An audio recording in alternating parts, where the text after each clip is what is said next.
आधे घंटे की परफॉर्मेंस थी। उसमें 3 स्टेज बने हुए थे, 1 2 3।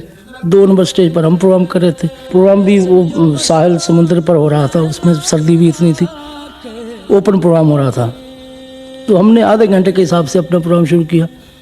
वो कुदरती बात, उनको इतना हमारा मज़ा आया कि वो अपने वो सारे स्टेज छोड़ के तो हमें सुनने के लिए वो आके बैठ गए।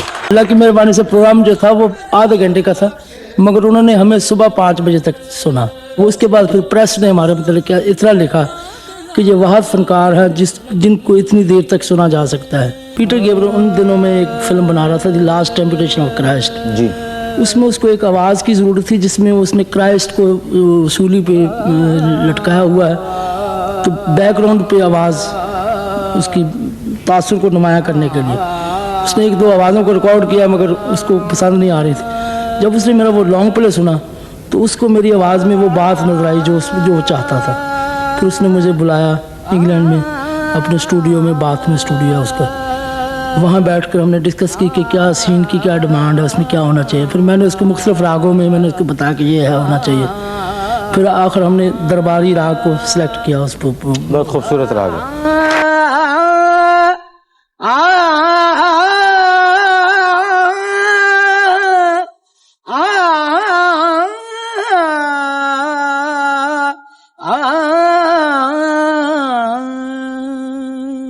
नुसरत फतेह अली खां को सुनना, पसंदीदगी तो एक अलग बात हो गई ना, नुसरत फतेह अली खां को सुनना अब एक फैशन भी बन गया है म्यूजिक की दुनिया में।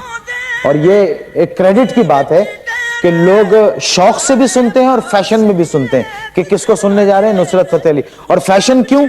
इसलिए कि इस मुल्क का कोई भी आदमी जब वो अपने काम की इंतहा पे होता है तो फिर वो फैशन बन जाता है।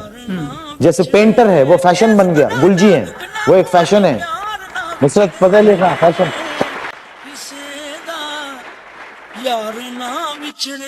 आपने एक बात कही बड़ी सादगी और भोलपन से कि हमारा जो नंबर था वो 2 नंबर स्टेज था। 2 नंबर जी, 2 नंबर। वो उन लोगों ने हमेशा हमको 2 नंबर पे रखने की कोशिश की, लेकिन अल्लाह जब चाहे तो 2 नंबर नंबर 1 हो सकता है। बड़ी अच्छी बात की। दुख सुख पहुंचना तेरे बिन। कि एक बहुत बड़े गायक थे क्लासिकल के, वो गाना गा रहे थे तो लोगों ने दाद देना शुरू की, वाह वाह वाह खां साहब वाह वाह। तो खां साहब ने अपना एक बड़ा सा रुमाल निकाल के यूं जमीन पे फैला दिया और यूं यूं करने लगे। तो लोगों ने कहा खां साहब ये क्या कर रहे हैं? कहने लगे भाई आपकी वाह वाह जमा कर रहा हूं, शायद इससे मेरा पेट भर जाए।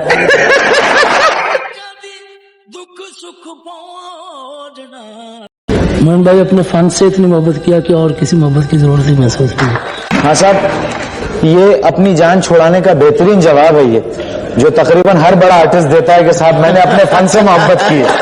बाहर के मुल्क में कोई अच्छा लगा आपको? किस किस्म का जी? किस किस्म का अच्छा लगना? किस किस्म से मुराद ये कि भाई जो आपको जिसे देख के दिल को सुकून महसूस हुआ हो, आंखों को ठंडक महसूस हुई हो? नहीं, वैसे तो हर अच्छी चीज को जो अल्लाह ताला ने जो बनाई है होती है ना, जो बिल्कुल खासा इस उम्र में कभी आपने शरारत की? जी है, ये उम्र होती शरारतों की। शरारती आदमी हो आप, सुना है बहुत शरारत करते हो, स्पोर्ट्स कार भगाते फिरते हो शहर में, और कॉलेजेस के नहीं कॉलेजेस का कोई चक्कर नहीं है। नहीं, मैं तो कोई और बात कर रहा हूँ, आप क्या समझ रहे हैं? मैं ये कह रहा हूँ कि कॉलेजेस में आजकल पढ़ाई पे तवज्जो कम हो रही है। जी मैं भी यही कह रहा था कि तवज्जो बहुत कम है ना, तवज्जो देनी चाहिए कॉलेजेस पे। बिल्कुल। तेरे बिन नहीं लगता दिल मेरा ढोलना, तेरे बिन नहीं लगता दिल मेरा ढोलना। एक शिकायत है लोगों को, वो आप तक पहुंचा देता हूँ। फरमाएं। आप गाते हुए आंखें बंद रखते हैं और गुफ्तगू करते हुए भी आंखें बंद रखते हैं, क्यों? ये मैं दिल की खोली रखता हूँ। वाह वाह, कहते हैं दिल, वाह। जानिया